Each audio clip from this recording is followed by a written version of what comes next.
जय हिंद प्यारे बच्चों, कैसे हैं आप सभी। आशा करता हूँ आप सभी अच्छे होंगे, स्वस्थ होंगे और एक शानदार तरीके से अपनी पढ़ाई को कर रहे होंगे। तो वेलकम टू भारतोष क्लासेस। हमने पिछले वीडियो में प्रश्नावली 4.3 के प्रश्न संख्या 6 तक को हल कर लिया था। इसके आगे आज हम लोग पढ़ेंगे प्रश्न संख्या 7। प्रश्न संख्या 7 अब सभी के सामने दे रखा है। दो संख्याओं के वर्गों का अंतर 180 है। छोटी संख्या का वर्ग बड़ी संख्या का 8 गुना है। दोनों संख्याएं ज्ञात कीजिए। यहाँ दो संख्याएं दे रखी है और उसके वर्गों का अंतर। तो हम लोग दो संख्या, एक तो है छोटी संख्या और दूसरी है बड़ी संख्या, तो हम लोग मान लेते हैं दोनों संख्या में याद करनी है। तो यहाँ से लिखेंगे माना कि छोटी संख्या, हम लोग छोटी संख्या को यहाँ से मान लेते हैं कि x है। छोटी संख्या हम x मान लेते हैं, तो बड़ी संख्या क्या होगी, बड़ी संख्या को हम लोग y मान लेते हैं। अब x और y क्यों मान रहे हैं, पिछले प्रश्न में तो हम लोग x मान रहे थे, तो उसी से हमारा x+1 आ रहा था या फिर x+2 आ रहा था। तो पिछले प्रश्न में बच्चा इसी सब संबंधित था। मान लीजिए पहले प्रश्न दे रखा था रहमान की आयु वाला, तो इसमें कह रखा था कि अभी से 3 वर्ष पूर्व, तो इसमें से 3 वर्ष घटाते थे, और अभी से 5 वर्ष बाद, तो उसमें 5 जोड़ते थे। इसी प्रकार जो आयताकार भाग का विकर्ण ज्ञात करना था, उसमें भी हम लोग जोड़ते थे। लेकिन इस प्रश्न में कह रखा है कि दो अलग अलग संख्याएं, एक संख्या छोटी है और एक संख्या बड़ी है। हाँ, ये संख्या यहाँ x की जगह में यदि 10 आएगा तो यहाँ पे 15 आएगा, यानी इससे बड़ा, ये कह रखा है। अब कह रखा है कि इन दोनों संख्याओं के वर्गों का अंतर 180 है। तो x का वर्ग कितना होगा, x की कहाँ तो 2x², y का वर्ग कितना होगा y², और दोनों को माइनस करना है, 180 के बराबर लिख देना है। कह रखा है कि छोटी संख्या का वर्ग और बड़ी संख्या के वर्ग का अंतर 180 है। तो देखिए, यदि हम लोग इस प्रकार समीकरण को लिखते हैं तो यह हमारा समीकरण गलत हो जाएगा। बोलिए क्यों गलत हो जाएगा, क्यों, यहाँ पे है देखिए छोटी संख्या x है और यहाँ पे है बड़ी संख्या। मान लीजिए x की जगह में यहाँ पे 10 होता और यहाँ पे बड़ी संख्या 15 होता। तो देखिए यदि हम छोटे में से बड़ा को घटा रहे हैं तो यहाँ पे तो ऋणात्मक में आना चाहिए, लेकिन मान तो यहाँ पे धनात्मक में, अर्थात पहले हमें y को लिखना होगा फिर हमें x को लिखना होगा। तो यहाँ पे लिखेंगे y² माइनस x² बराबर 180। यह हमारा समीकरण सत्य है, यह हमारा होगा समीकरण नंबर 1। ठीक, नेक्स्ट दे रखा है कि छोटी संख्या का वर्ग बड़ी संख्या के 8 गुना है। यदि छोटी संख्या का वर्ग करेंगे, छोटी संख्या कितनी है x का वर्ग बड़ी संख्या का 8 गुना है, यानी y का 8 गुना, तो इसको 8 से गुना कर देना होगा 8y। छोटी संख्या का वर्ग बराबर है बड़ी संख्या के 8 गुने के, तो बराबर 8y। यहाँ x² का मान आया है 8y, यानी आप लोग x² के जगह में 8y भी लिख सकते हो। इसे मान लेते हैं समीकरण 2। यहाँ x² का मान इस समीकरण में रखते हैं, तो लिखेंगे x² का मान समीकरण 1 में रखने पर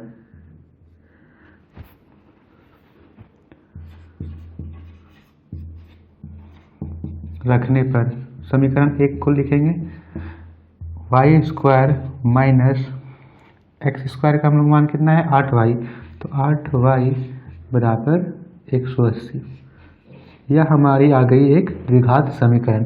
अब इस 180 को इधर लेके आएंगे तो क्या होगा, y² माइनस 8y माइनस 180 बराबर का 0।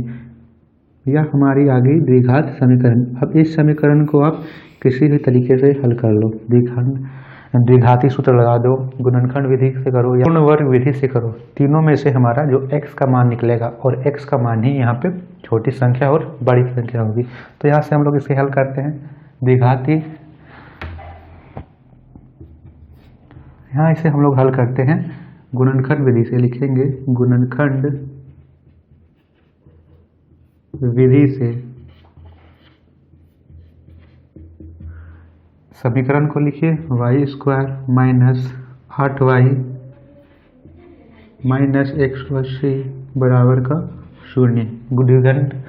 गुणनखंड विधि में कैसे करते थे, पहला संख्या और अंतिम संख्या इनको गुना करते हैं। पहली संख्या कितना है 1, यहाँ पे 180 को 1 से गुना करेंगे, आएगा 180 का फैक्टर करना है। तो सबसे पहले देते हैं 2 से, 2 का पहाड़ा 18, 9 बार में 0 का 0। फिर से देते हैं 2 से 45 आएगा। फिर देते हैं 3 से, 3 कम 3, 3 बचे 15। फिर यहाँ पे 3 कर देते हैं, 3 बचे 15। इसका देखिए 2 गुने 2 गुने 3 गुने 3 गुने 5। इन संख्याओं से हमें दो ऐसी संख्या बनानी है जिसका गुना करने पर 180 आए और जोड़ने या घटाने पर 8 आए। तो देखिए 2 दूनी 4, 4 तिया 12, 5 तिया 15। 12 और 15 को गुना करेंगे तो 180 आ जाएगा, लेकिन 12 और 15 को जोड़ने या घटाने पर 8 नहीं आ रहा है, तो यह नहीं होगा। दूसरा देख लेते हैं।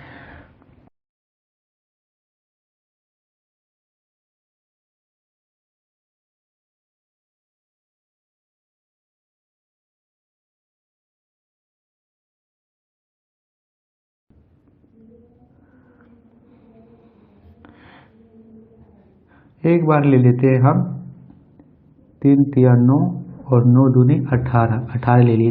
3 तिया 9 और 9 दूनी 18, और एक बार ले लेते हैं 5 दूनी 10। 18 में से 10 घटाएंगे तो 8 आएगा, 18 में से 10 को गुना करेंगे तो 180 आएगा। अर्थात यहाँ से दो संख्याएं हुई, 18y प्लस 8y माइनस 180 बराबर 0। प्लस क्यों लगाएं, माइनस प्लस माइनस, 18 में से 8 गया तो 18 में से यहाँ पे 10, 18 में से 10 गया तो 8y। अब इन दोनों से अलग जोड़े बनाने हैं, इन दोनों से अलग जोड़ा बनाना है। तो वाई स्क्वायर है यहाँ पे 8y, 18y, y निकलेगा, अंदर क्या बचेगा y माइनस 18।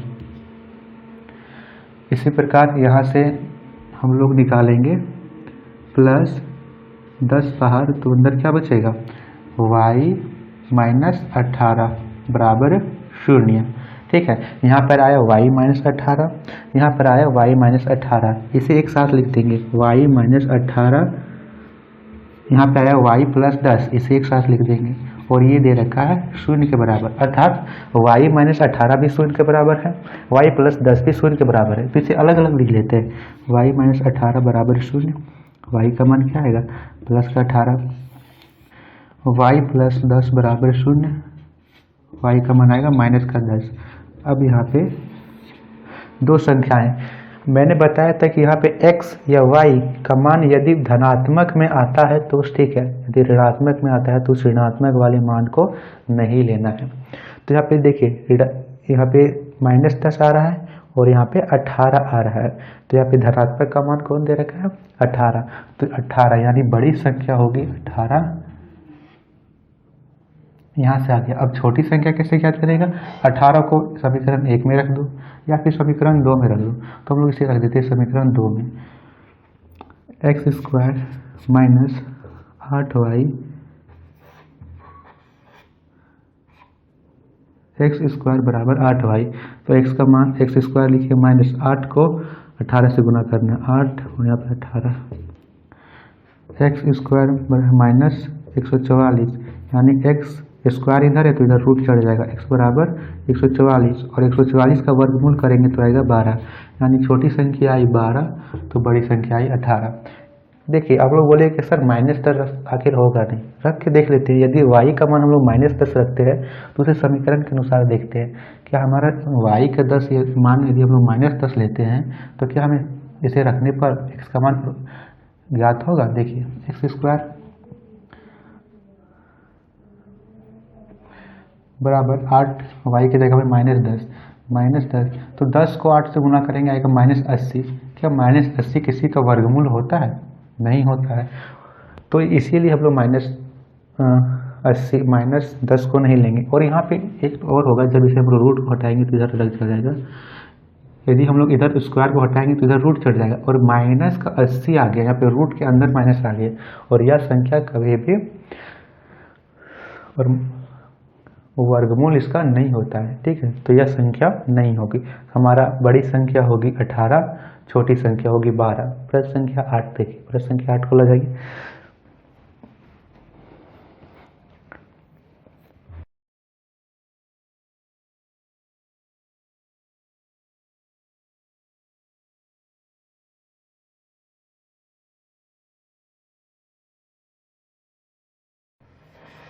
प्रश्न संख्या 8। प्रश्न संख्या 8 दे रखा है, एक रेलगाड़ी एक समान चाल से 360 किलोमीटर की दूरी तय करती है। यदि वह चाल 5 किलोमीटर अधिक होती तो उसी यात्रा में 1 घंटा कम समय लेती। रेलगाड़ी की चाल ज्ञात कीजिए। एक रेलगाड़ी है जो 360 किलोमीटर की दूरी तय कर रही है। अब उसकी चाल हमें नहीं दे रखी कि किस चाल से तय कर रही है, लेकिन आगे में कह रहा है कि यदि जिस चाल से वह चल रही है उससे 5 किलोमीटर उसकी चाल यदि बढ़ा दे, 5 किलोमीटर प्रति घंटा यदि चाल उसकी बढ़ा दे तो वह जितनी समय लेती है उससे 1 घंटा कम लेगी। अब देखिए हमें ना तो यहाँ पे समय दे रखा है ना ही हमें चाल दे रखा है, तो हमें चाल को मानना होगा। देखिए यहाँ पर हम लोग लिखते हैं कि सबसे पहले देखिए कुल दूरी कितनी दी हुई 360, तो यहाँ लिख लेते हैं पहले कुल दूरी बराबर 360 किलोमीटर। अब लिखेंगे माना कि रेलगाड़ी की चाल वो मान लेते हैं हम लोग x किलोमीटर प्रति घंटा है। यदि अभी रेलगाड़ी x किलोमीटर प्रति घंटा की रफ्तार से चल रही है, दूरी कितनी है 360 किलोमीटर। अब आगे कह रहा है कि यहाँ से आप लोगों को समय ज्ञात करना हो कि तो कैसे ज्ञात करेंगे। हम लोग लिखेंगे समय तो समय बराबर, समय का सूत्र होता है दूरी बटे चाल। दूरी कितना है 360, चाल कितनी है x, तो यहाँ पे होगा 360 बटे x। यह हमारी आ गई समीकरण नंबर 1। नेक्स्ट कह रहा है कि यदि उसकी जो चाल है 5 किलोमीटर अधिक कर दिया जाए, अभी चल रही है x किलोमीटर, यदि इसमें 5 बढ़ा देंगे तो कितना होगा, x में 5 जोड़ दीजिए। प्रश्न से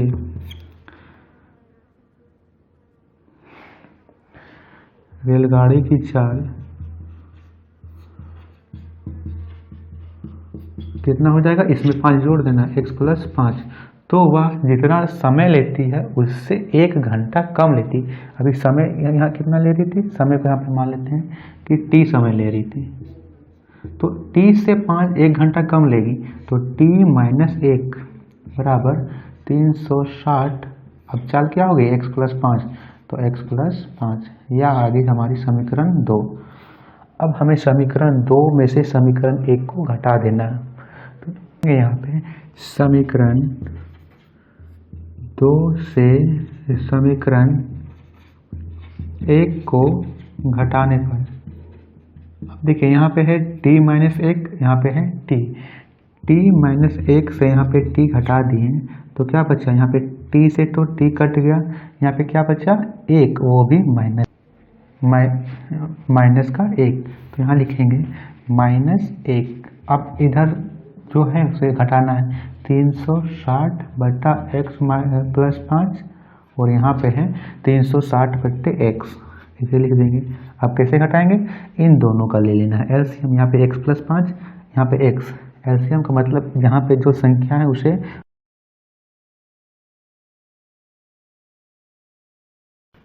प्लस 1800, तो यहाँ से हमारा समीकरण आया -1 बराबर 360x minus 360 plus 1800 x plus 9। यहाँ पे प्लस का 360x माइनस का 360, प्लस माइनस यहाँ से कट गया, यहाँ से बचा -1 प्लस माइनस माइनस यानी माइनस 1800 बराबर बट्टे x को 1 से गुना करेंगे तो x स्क्वायर, 5 को 1 से गुना करेंगे तो 5x, माइनस से यहाँ माइनस कट गया। यहाँ पे क्या करना, x स्क्वायर प्लस 5 को यदि 1 से गुना करेंगे, यहाँ पे कुछ नहीं है तो 1 बटे 1 है, क्रॉस मल्टीप्लाई करेंगे तो यहाँ होगा x स्क्वायर प्लस 5x बराबर 1800। अब 1800 को इसके साथ लिखेंगे तो होगा x square plus 5x minus 1800 बराबर का 0। यहाँ से हमारी द्विघात समीकरण आई x square plus 5x minus 1800 बराबर 0। अब इसे आप लोग किसी भी तरीके से हल करो, पूर्ण वर्ग विधि, गुणनखंड विधि या फिर द्विघाती सूत्र, तीनों से जो x का मान, तो इसे हम लोग करते हैं गुणनखंड विधि द्वारा। गुणनखंड विधि में क्या करना है, प्रथम और आखिरी का गुना कीजिए। यहाँ पे 1 और 1800 को गुना करेंगे तो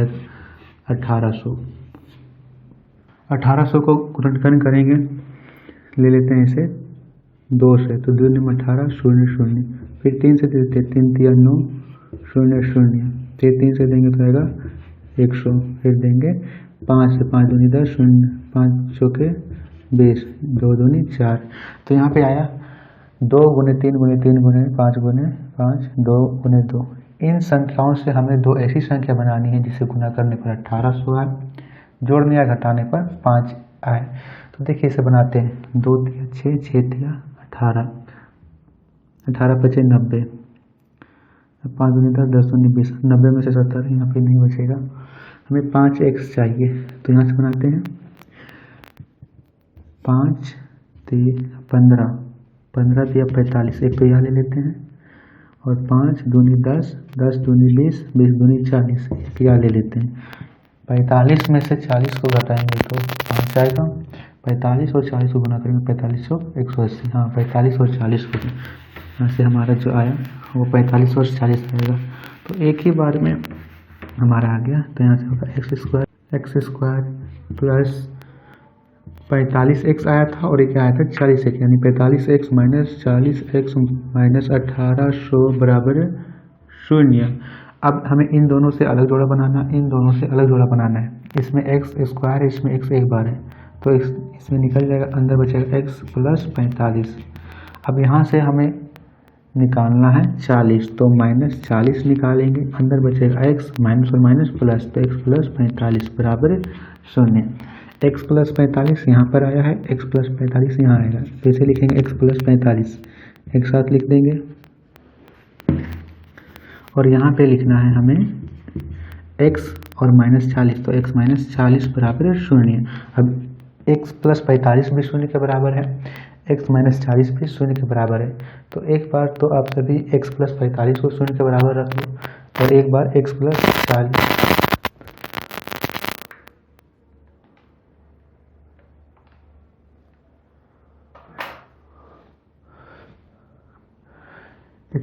x प्लस 45 को 0 के बराबर रख लो, और एक बार x माइनस 40 को 0 के बराबर। तो यहाँ लिखेंगे x प्लस 45 बराबर 0, x का मान आएगा माइनस का 45, x माइनस 40 बराबर 0, तो x का मान आएगा प्लस का 40। अब देखिए x के दो मान आए, यहाँ पे 45 माइनस का और यहाँ पे 40 प्लस का। तो मैंने कहा था x या y यदि संख्या धनात्मक में आती है, ऋणात्मक में आती है, तो उस मान को कभी भी नहीं लेंगे, खासकर जब समस्याओं में प्रश्न दिया हुआ होगा। जैसे आयु ज्ञात करनी है, किसी भी संख्या का किसी भी चाल ज्ञात करनी है, तो उसमें कभी भी जो संख्याएं हैं x का मान उसमें ऋणात्मक नहीं होगा। तो यहाँ पे हम लोग लिख देंगे, पिछले प्रश्न में छूट गया था कि x का मान ऋणात्मक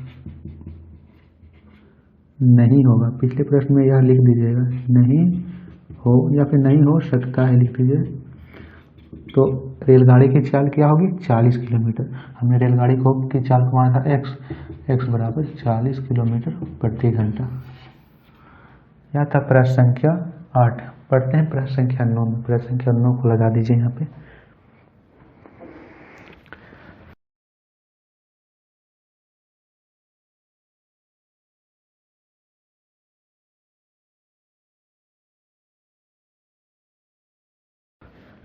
प्रश्न संख्या 9 दे रखा है, दो पानी के नल एक साथ एक हौज को 9 सही 3 बत्ते 8 घंटों में भर सकते हैं।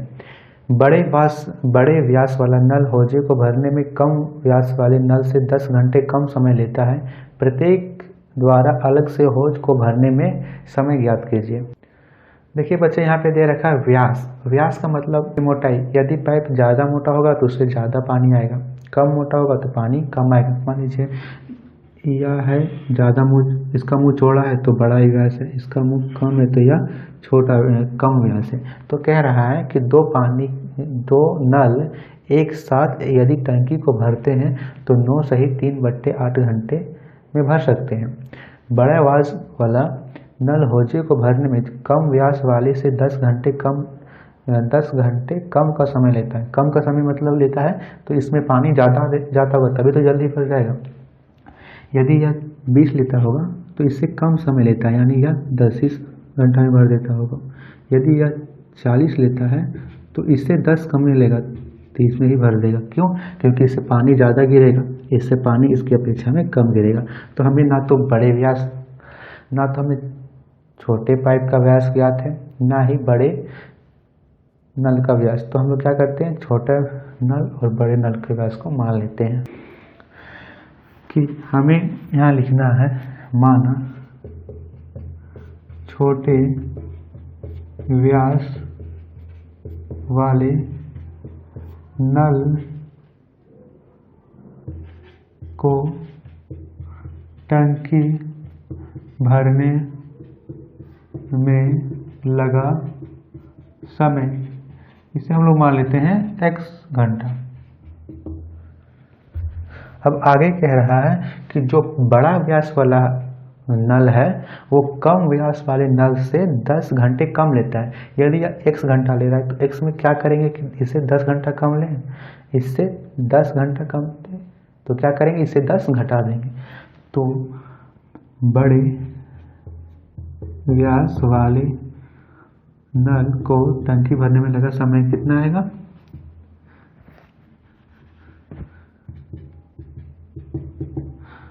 x माइनस 10 घंटा यह आएगा। अब प्रश्न के अनुसार चलते हैं, अब लिखेंगे प्रश्नानुसार। आगे दे रखा है कि छोटे व्यास वाला और बड़े व्यास वाला दोनों मिलकर उस टंकी को एक साथ 9 सही 3/8 घंटों में भर देते हैं। यह एक मिश्रित भिन्न दिया हुआ और मिश्रित भिन्न को पहले सरल भिन्न में बदल। मिश्रित भिन्न को लिखना है, हमें लिखेंगे मिश्रित भिन्न 9 सही 3/8 घंटे में भर देते। 8 9 72, उसमें 3 जोड़ देना है तो 75/8। कैसे किए, 8 को 9 से गुना कीजिए, 8 9 72, उसमें 3 जोड़ देना है तो 75/8। 75/8 घंटे में भर देती है। इसे हम लोग को व्युत्क्रम करके ले देना जो इसे, इसका यदि हम व्युत्क्रम करेंगे तो कितना हो जाएगा, 8/75। अब इसका हम लोग व्युत्क्रम किए हैं तो इसे भी व्युत्क्रम करके जोड़ेंगे। यहाँ पे कितने घंटा लेते हैं, x घंटा। इसका व्युत्क्रम करेंगे तो 1/x प्लस 1/x माइनस 10 बराबर 8/75। यह आ गया। जो यहाँ पे आएगा उसका उल्टा कर देना, इसका उल्टा किए हैं तो ऊपर वाले का भी उल्टा करना होगा। x घंटा लेता है तो 1/x घंटा, x माइनस 10 घंटा लेता है तो 1/x माइनस 10 घंटा। यह आ गया। अब इन दोनों का एलसीएम लीजिए, x और x माइनस 10 को ऐसे लिख देंगे, ऊपर बचा x को एक को x माइनस 10 से गुना करेंगे तो x माइनस 10, एक को x से गुना करेंगे तो x बराबर 8/75। अब यहाँ पे आया, बीच में प्लस है तो प्लस, इसे ब्रैकेट में नहीं लिखना है, इसे यहाँ पे ऐसे लिख देते हैं। अब यहाँ पे देखिए, x को x से गुना करेंगे तो x स्क्वायर, x को माइनस 10 से गुना करेंगे तो माइनस 10x, यहाँ पे x और यहाँ पे भी x कितना हो गया, 2x, क्योंकि यहाँ पे गुना हो रहा था इसलिए x स्क्वायर हुआ, यहाँ पे जुड़ रहा है इसीलिए 2x होगा।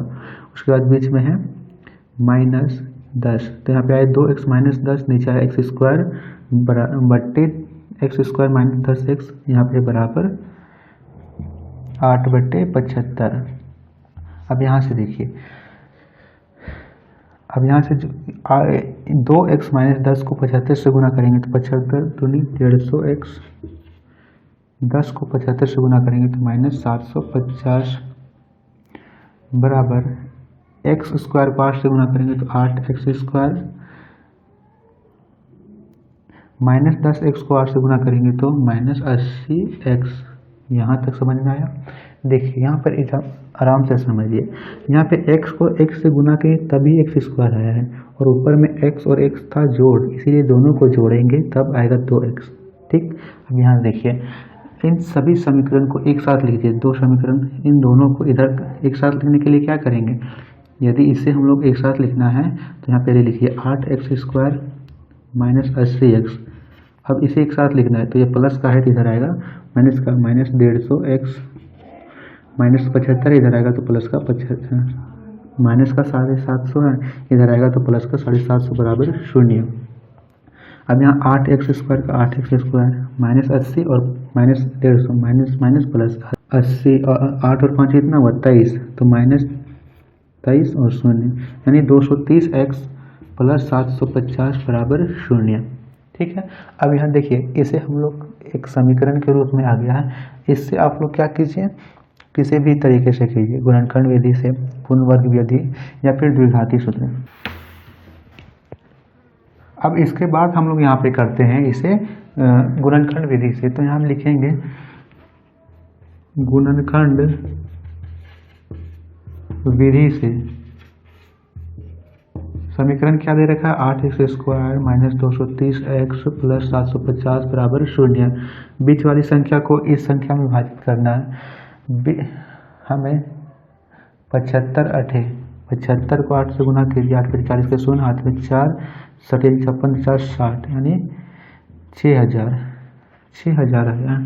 हमें 6000 का गुणनखंड ज्ञात करना और इससे हमें एक ऐसी दो संख्याओं में विभाजित करना है जिसके गुना करेंगे। 2 तिया 6 0,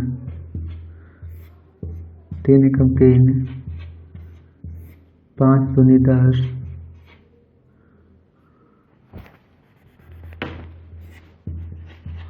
फिर से करते हैं 5 से 5 चौके 20, फिर से करते हैं 5 से 5 8 40, फिर यहाँ पे देते हैं 2 चौके 8 और 2 दूनी 4।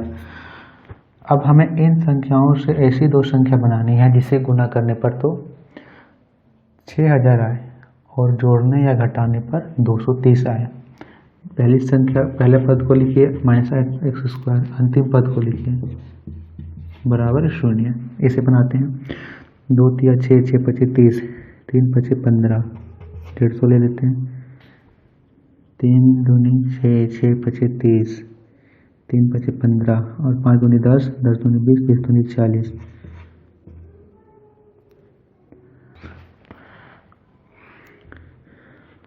3 दूनी 6, पहले इसे ले लेते। 5 5 25 25 25 75, 75 दूनी 150, 150 से भी नहीं हो रहा है तो 5 5 25 25 दूनी 50, 50 दूनी 100, 100 दूनी 200, एक बार 100 ले लेते हैं 200। देखिए 5 5 25 25 दूनी 50, 50 दूनी 100, 100 दूनी 200, यहाँ से ले लिए इतना तक। 5 तिया 15, 15 दूनी 30, 200 और 30 को गुना करेंगे कितना आएगा, 200 और 3 से 3 दूनी 6 यानी 6000 आएगा। 200 और 30 को जोड़ेंगे तो 230 आएगा। हमारी संख्या बन गई, क्या होगी, -200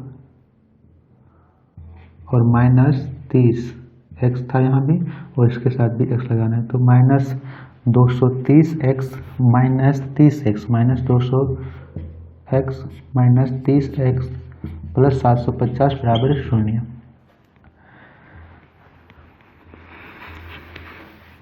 इसे आप सभी को रफ में करना है, जो ऐसे फैक्टर कीजिएगा उसे रफ में कीजिएगा। अब बच्चा इन दोनों से अलग जोड़ा बनाना है और इन दोनों से हमें एक अलग जोड़ा बनाना है। यहाँ पे 8x², यहाँ पे 200x। यदि हम लोग इससे 8x बाहर निकाल लेते हैं, अंदर कितना बचेगा, 8x था, 8x बाहर निकल गया, सॉरी 8x² था, 8x बाहर निकल गया, अंदर बचा x माइनस 8 का पहाड़ा में 200 कितना बार में आता है, 200 को 8 से भागा करेंगे तो आएगा 25, अंदर बचा x माइनस 25। इसी प्रकार यहाँ निकालते हैं -30 तो अंदर कितना बचेगा, x माइनस 25, 30 25 तिया 75, ठीक है, 25 तिया 75, 0 का 0 यानी 750 बराबर 0। x माइनस 25 यहाँ भी आया, x माइनस 25 यहाँ भी आया तो x माइनस 25 एक साथ लिख लीजिए। 8x माइनस 30 यहाँ एक साथ आया तो 8x माइनस 30 एक बार लिख दीजिए बराबर 0। अब x माइनस 25 बराबर 0 कर देना है तो x का मान आएगा प्लस का 25। इसी प्रकार 8x माइनस 30 बराबर 0 कर देना है तो 8x माइनस 30 बराबर 8x बराबर 30, ये प्लस का 30 है, इधर जाएगा ये माइनस का 30, इधर जाएगा तो प्लस का 30, x बराबर 30/8। अब इसे और हल करेंगे, यहाँ पे आएगा 15/4, यहाँ पे आया है x का मान 15/4। x के दो मान आए, x बराबर 25, x का मान आया है 15/4। तो यहाँ पे जो भिन्न का मान आया है उसे हम लोग नहीं लेंगे, क्यों, भिन्न के मान को नहीं लेंगे। यहाँ पे जो आया है 25 वह होगा बड़ छोटे व्यास वाला टंकी को भरने में लगा समय x, यानी x का मान आएगा 25 और इसमें से 25 में से 10 घटाएंगे तो आएगा 15। अब आप लोग बोलिएगा सर ठीक है आपने 25 को लिया, 15/4 को क्यों नहीं लिया, क्या टंकी, एक छोटे टंकी को भरने में 15/4 घंटे नहीं लग सकता है? और इसमें क्या करेंगे, 15/4 में से हम लोग 10 को घटा देंगे, क्या हो सकता है? चलिए देख लेते हैं। यदि हम लोग इसे ले लेते हैं कि छोटे टंकी को भरने में लग गया, ठीक है, आपके अनुसार 15/4। अब बड़े वाला देख लेते हैं, 15/4 माइनस 10 घटा लेंगे तो आंसर आएगा, एलसीएम आएगा 4, 4 का पहाड़ 4 एक बार में 15 माइनस 1 का पहाड़ 4, 4 बार में 4 को 10 से गुना करेंगे तो 40। यहाँ पे आ गया 15 माइनस 40। इसे हल कीजिएगा तो कितना आएगा, 40 में से 15 को घटाइए तो आया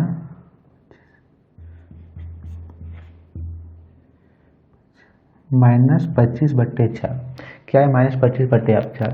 अब -25/4 को यदि आप हल कीजिएगा तो उसका मतलब हुआ ऋणात्मक में, तो कोई भी समय जो है वो ऋणात्मक में हो सकता है, ऋणात्मक में हो नहीं सकता। इसीलिए हम लोग इसके x बराबर 15/4 को ना लेकर x बराबर 25 को लेंगे। ठीक है, क्लियर? तो चलिए यहाँ पे हमारा आया छोटा व्यास वाला जो टंकी है वो नल को भरने में, छोटा व्यास वाला नल टंकी को भरने में 25 घंटा लेगा, जबकि बड़ा व्यास वाला नल टंकी को भरने में 15 घंटा लेगा। प्रश्न संख्या 10 को लगाइए। प्रश्न संख्या 10,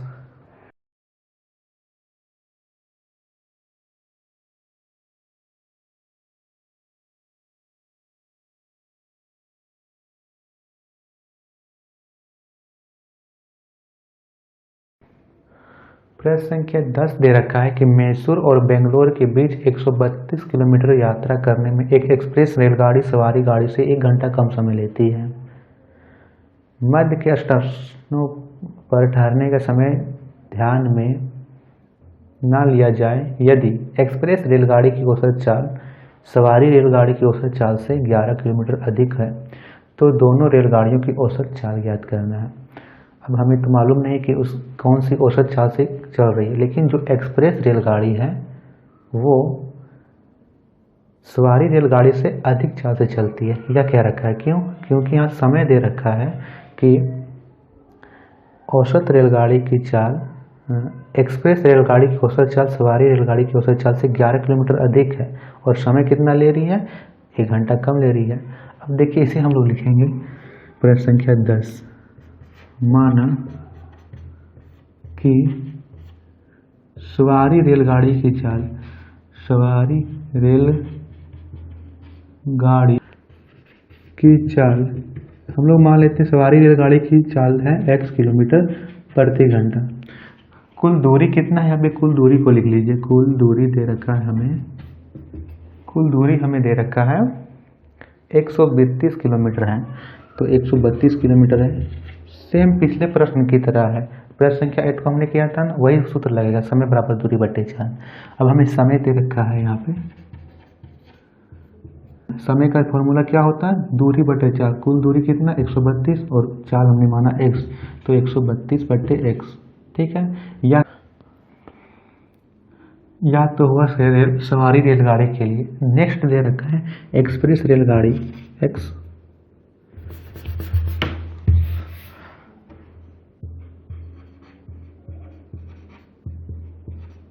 एक्सप्रेस रेलगाड़ी और एक्सप्रेस रेलगाड़ी की चाल बताइए। एक्सप्रेस रेलगाड़ी की चाल क्या होगी, कह रखा कि एक्सप्रेस रेलगाड़ी की चाल सवारी रेलगाड़ी की चाल से 11 किलोमीटर अधिक हो, तो इसे 11 किलोमीटर अधिक मानना है। इसकी चाल x है तो इसकी होगी x + 11, तो समय क्या हो जाएगा, समय हो जाएगा 132/x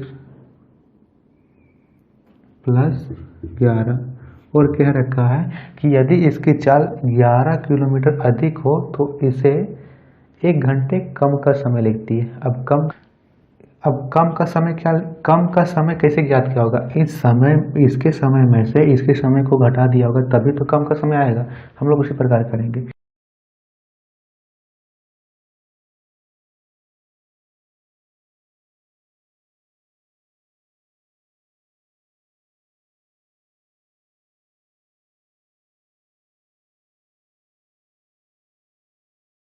तो यहाँ लिखेंगे 132/x + 11 माइनस 132/x, और कितना घंटे कम लेती है, 1 घंटे कम लेती है, तो 1 लिख दिए।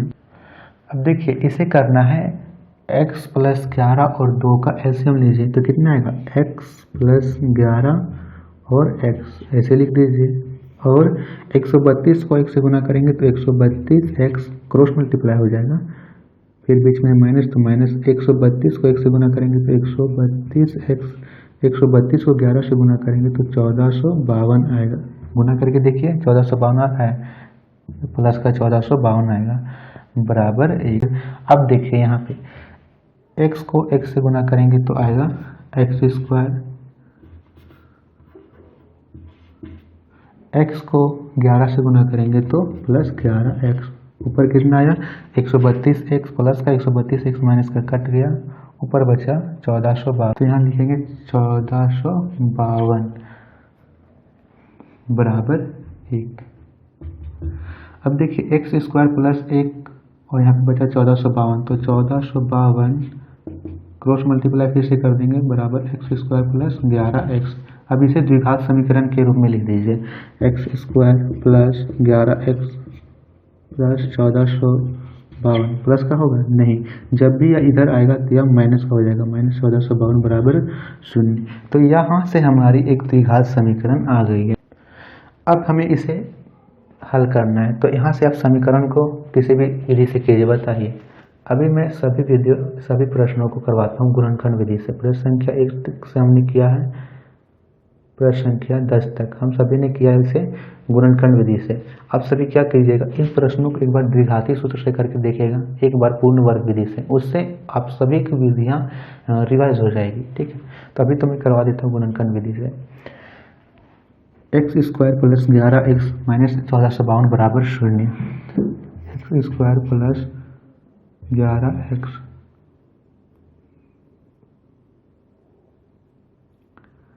माइनस 1452 बराबर 0 लिखेंगे गुणनखंड विधि से।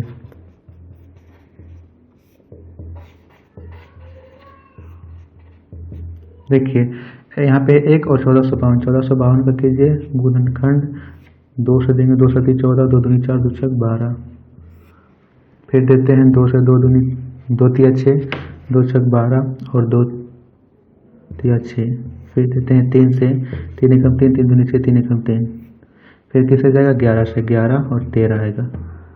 ठीक है, 11 एकम 11, 11 एकम 11 ही आएगा। यहाँ पे जितने इसके गुणनखंड आए इन गुणनखंडों से हमें दो ऐसी संख्या बनानी है जिसे गुना करने पर 1452 आए, जोड़ने या घटाने पर 11x आए। तो बताइए क्या बनाएंगे। देखिए 2 दूनी 4, 4 3 12, एक तो 12 ले लीजिए, ठीक, और एक लेना है 11 और 11 को गुना के 121, गुना करके देखते हैं बनेगा 2 एकम 2, 2 दूनी 4, 2 एकम 2, 1 एकम 1, 1 दूनी 2 और 1 एकम 1, 2 5 4 1 बन गया। 121 में से 12 को गुना करेंगे तो आएगा 1452। लेकिन हमारे पास एक और समस्या आ गई, क्या यदि हम लोग 121 में से 12 को जोड़ेंगे तो ना ही 11x आएगा, ना ही हम लोग 121 में से 12 को घटाएंगे तो 11 प्राप्त होगा, यानी ये तो हमारा हो गया गलत। अब बताइए भाई क्या बनेगा। हमें दो ऐसी संख्या बनानी है जिसे गुना करने पर तो 1452 आए लेकिन जोड़ने या घटाने पर 11 आए, दो कंडीशन है। तो देखिए फिर से करते हैं, यहाँ पे इधर से ले लेते हैं 11 3 33, एक बार 33 ले लीजिए, फिर 11 दूनी 22, 22 दूनी 44, 44 को ले लीजिए, घटा के देखते हैं 44 में से 33 गया तो 11, यहाँ तक सही है। अब ठीक 44 में से 33 जा रहा है तो 11 बच रहा है, यह सही है। अब क्या 44 और 33 को गुना करने पर 1452 आएगा। 4 3 12 के 2 हाथ में 1, 4 3 12 1 13, 3 4 12 के 2 हाथ में 1, 4 3 12 1 13। तो जी हाँ बिल्कुल हमारा 44 और 33 बिल्कुल सही है। तो इसके गुणनखंड आएंगे 44 और 33, 44 में से 33 घटाना है तो x square plus 44x minus 33x minus 1452 बराबर 0। अब यहाँ से क्या करना है, इन दोनों से अलग मूल्य लिखिए और इन दोनों से एक अलग जोड़े बनाइए। तो x बचेगा यहाँ पे दोनों में से x निकलेगा, अंदर बचेगा x प्लस 44। इन दोनों में से भी x, इन दोनों से माइनस 33 बाहर निकालेंगे तो अंदर बचेगा x माइनस और माइनस प्लस 44। 33 को 44 को गुना किए तो आएगा 1452, तो यहाँ पे भी 1452 आएगा बराबर 0। क्या बच x प्लस 44 आया यहाँ पे एक साथ, और यहाँ पे आया x माइनस 33 बराबर 0। यहाँ पे x का मान कितना होगा, माइनस का 44, और यहाँ पर आएगा x बराबर प्लस का 33। x के दो मान आए, x का मान प्लस का 44 माइनस का 44 आया है, x का मान प्लस का 33 आया है। अब बताइए हम लोग माइनस 44 को लें प्लस 33 को लें। हमने रेलगाड़ी की चाल को माना है x किलोमीटर प्रति घंटा, और एक्सप्रेस रेलगाड़ी की चाल को माना x प्लस 11। यदि हम लोग माइनस चाल, किसी भी रेलगाड़ी की चाल माइनस में हो सकती है, नहीं हो सकती है। यहाँ पे सीधा देखो, एक बात ध्यान में रखिए कि यदि x का मान माइनस आता है, ऋणात्मक में आ जाता है, इस टाइप के प्रश्नों में रेलगाड़ी की चाल ज्ञात करने हो, किसी की आयु ज्ञात करनी है, तो वहाँ पे ऋणात्मक संख्या होगी ही नहीं। तो यहाँ पे आप लोग लिखिएगा कि x का मान ऋणात्मक नहीं हो सकता, नहीं हो सकता। और नेक्स्ट आप लोगों को करना है x का मान प्लस 33 लेना है। तो x का मान 33 लेंगे तो रेलगाड़ी की चाल 33 किलोमीटर प्रति घंटा, इसके हिसाब से एक्सप्रेस की चाल 33 में से 11 जोड़ेंगे तो 44 किलोमीटर प्रति घंटा होगी एक्सप्रेस की चाल, और सवारी की चाल होगी 33 किलोमीटर प्रति घंटा। चलिए अब हम लोग पढ़ते हैं प्रश्न संख्या 11 में, जो प्रश्नोली 4.3 का आखिरी प्रश्न है। चलिए इतनी देर आप सभी बने रहें, इसके लिए धन्यवाद। आप सभी आखिरी प्रश्न को भी देख के जाइएगा, उसके बाद आप सभी को इसके रिवीजन कर लेना है। यदि जितने भी साथी अभी तक इस वीडियो में बने हुए तो धन्यवाद आप सभी का। वीडियो को आप लोग लाइक जरूर कीजिए। चलिए हम लोग पढ़ते हैं प्रश्न संख्या 11 में, उसके बाद हम लोग आगे की बातें करेंगे।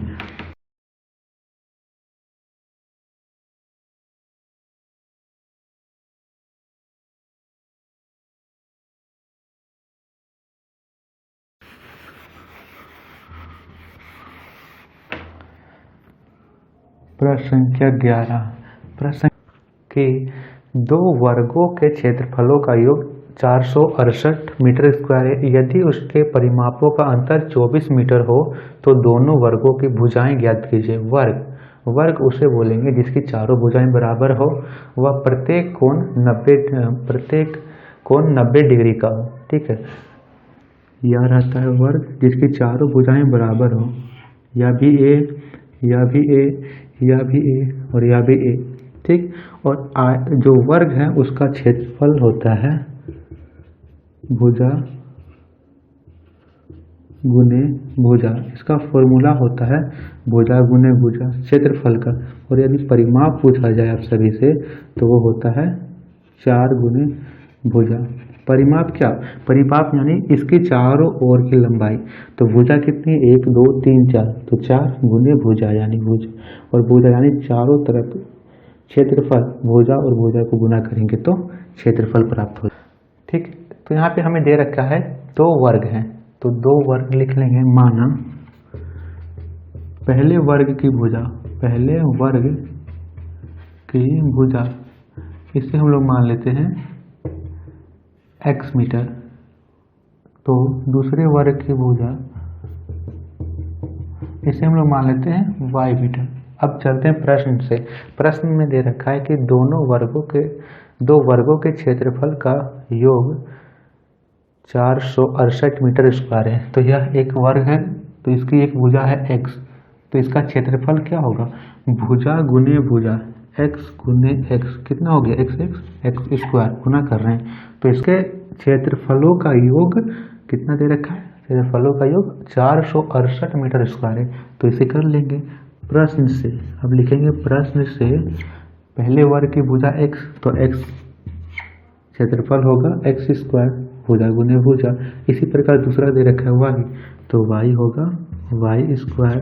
दोनों का योग करके लिखना है 468, क्योंकि दोनों का क्षेत्रफलों का जो योग है वो 468 के बराबर दे रखा है। यह हमारी आ गई समीकरण 1।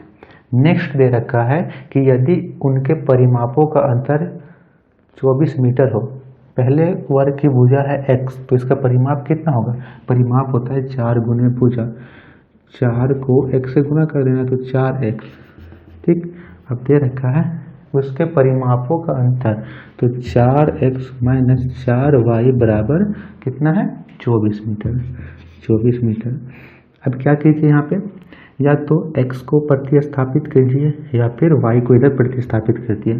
तो चलिए हम लोग x को यहाँ पे रहने देते हैं, y को इधर लेके जाते हैं। उससे पहले यहाँ पे देखिए 4 है, यहाँ पे भी 4 है, यहाँ पे 24 है, ये तीनों 4 का पहाड़ा में आते हैं, यानी 4 से ये तीनों विभाजित है, तो इसे लिखते हैं, इसे समीकरण 2 मान लेते हैं। यहाँ लिखेंगे समीकरण 2 को 4 से विभाजित करने पर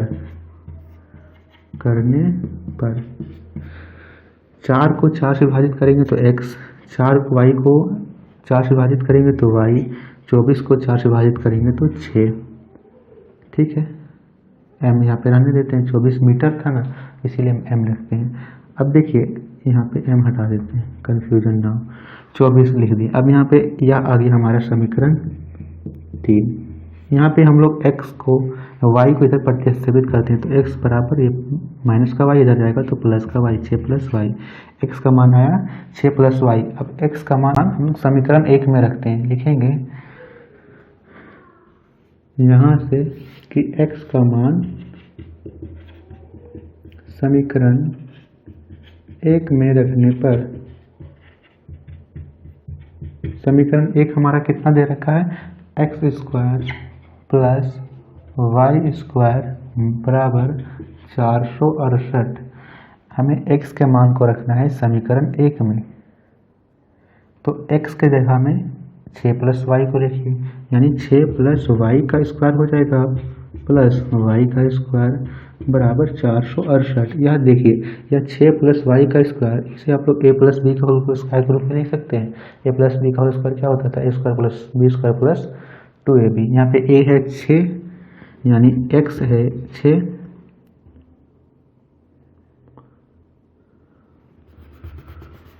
a प्लस बी का होल स्क्वायर, यानी a को हम लोग 6 मान लिए, b को हम लोग y मान लिए, एक और a प्लस बी का होल स्क्वायर क्या होता है? a का स्क्वायर, यानी 6 का स्क्वायर 36 प्लस 2ab, 2ab यही होता है, 2 यहाँ रखेंगे, a का मान b और b का मान y, यानी 2ab, 2 छक 12, यानी 12y।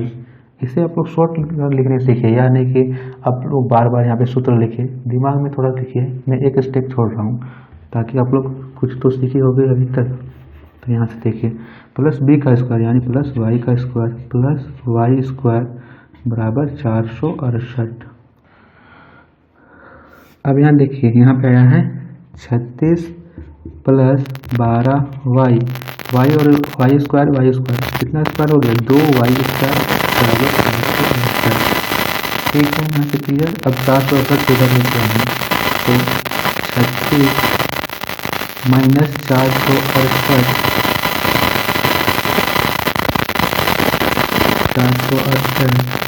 Plus 12y plus 2y square बराबर 0।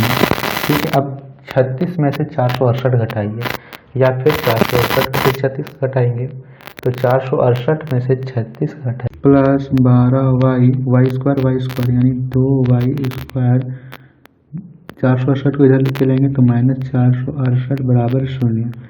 36 प्लस का 468 माइनस का प्लस माइनस 468 में से 36 करेंगे तो minus 432 plus 12y plus 2y square बराबर 468 0। अब देखिए यहाँ पे आ गया यह द्विघात समीकरण। इसे द्विघात समीकरण के मानक रूप में लिख लेते हैं, इसे मिटा देते हैं। समीकरण आया है 2y square plus 12y minus 432 बराबर 0। अब क्या करना है, इसे हम लोग करेंगे गुणनखंड विधि द्वारा। तो गुणनखंड विधि से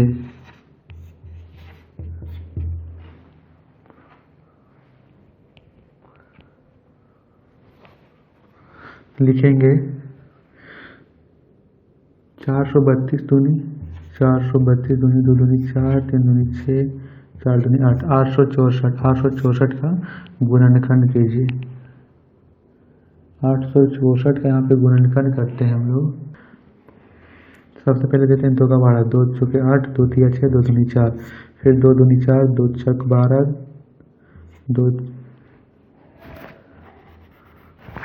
2 एकम 2,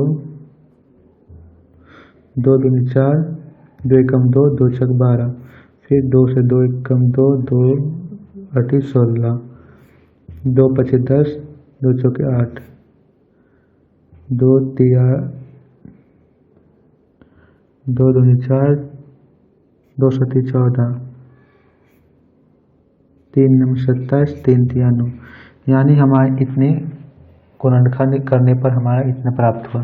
अब इनसे हमें दो ऐसी संख्या बनानी है जिसे गुणा करने पर 864 है, जोड़ने या घटाने पर 12 है। तो सोचिए क्या हो सकता है।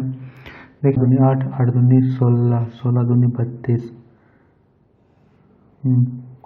या फिर 2 दूनी 4, 4 दूनी 8, 8 दूनी 16, इधर से लेते 3 तिया 9,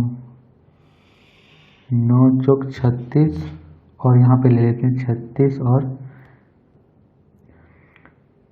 2 दूनी 4, 4 दूनी 8, 8 तिया 24, 36 और 24 को लेते हैं। 36 और 24 को गुना करेंगे 4 तो 864, 36 में से 24 घटाएंगे तो 12। तो हमें यहाँ से संख्याएं प्राप्त हुई 36 और 24।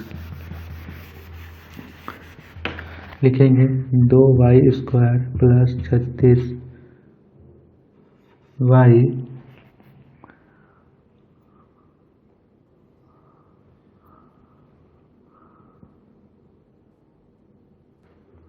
माइनस 24y माइनस 432 बराबर 0। इन दोनों से एक संख्या लीजिए, इन दोनों को अलग जोड़ा बनाइए, इन दोनों को अलग जोड़ा बनाइए।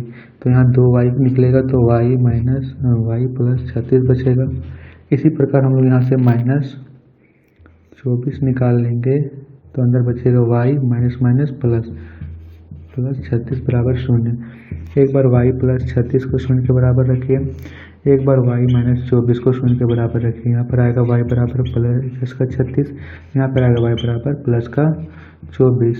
बताइए हम लोग ऋणात्मक के मान को लेते हैं? नहीं, यहाँ पे भी नहीं लेंगे, क्योंकि ऋणात्मक का मान यदि 36 आएगा तो पहले वर्ग की भुजा 36 आएगी। क्या भुजा जो है वो 36 मीटर हो सकती है, वो भी माइनस की? नहीं हो सकती। तो यहाँ पे लिखेंगे y का मान या फिर वर्ग की भुजा ऋणात्मक नहीं हो सकती। वर्ग की भुजा ऋणात्मक में नहीं हो सकती, नहीं हो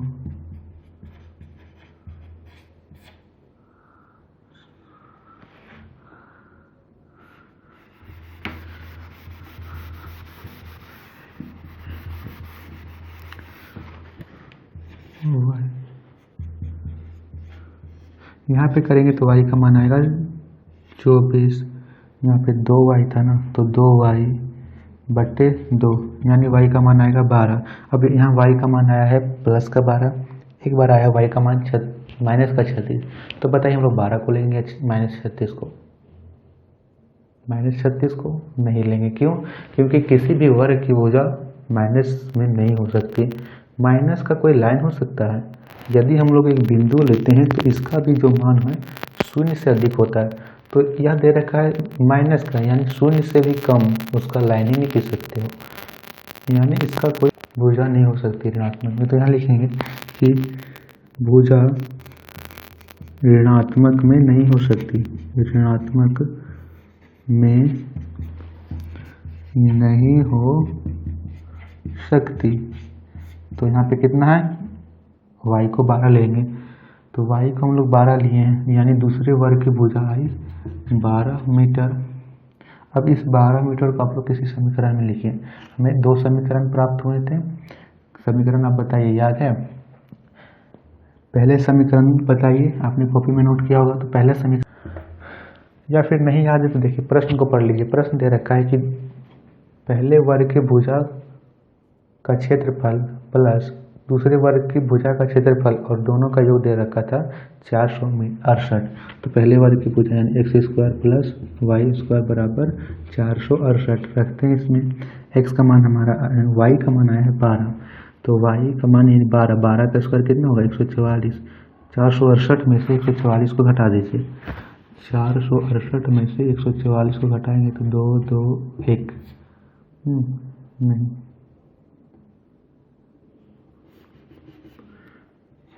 आएगा 8 में से 4 गया तो 4, 6 में से 4 गया तो 2, 4 में से 1 गया तो 3 यानी 324 और एक्स स्क्वायर बराबर आया 324। अब एक्स स्क्वायर इधर है, इधर जाएगा तो रूट हो जाएगा, एक्स बराबर रूट 324। हल करेंगे तो कितना आएगा, इसका वर्गमूल करेंगे तो यह होगा 18, यानी 18 को 18 से गुना करेंगे 324, तो यहाँ पे हमारे आएंगे 18। एक्स का मान यहाँ से हमारे आया 18, एक्स बराबर 18, वाई बराबर 12, यानी पहले वर्ग की भुजा आई 18 मीटर, दूसरे वर्ग की भुजा। प्रश्नावली 4.3 में इतने ही प्रश्न थे। तो बताइए आप सभी को इसमें किसी प्रकार का डाउट होगा तो नीचे कमेंट में आप सभी उसे लिख दीजिएगा।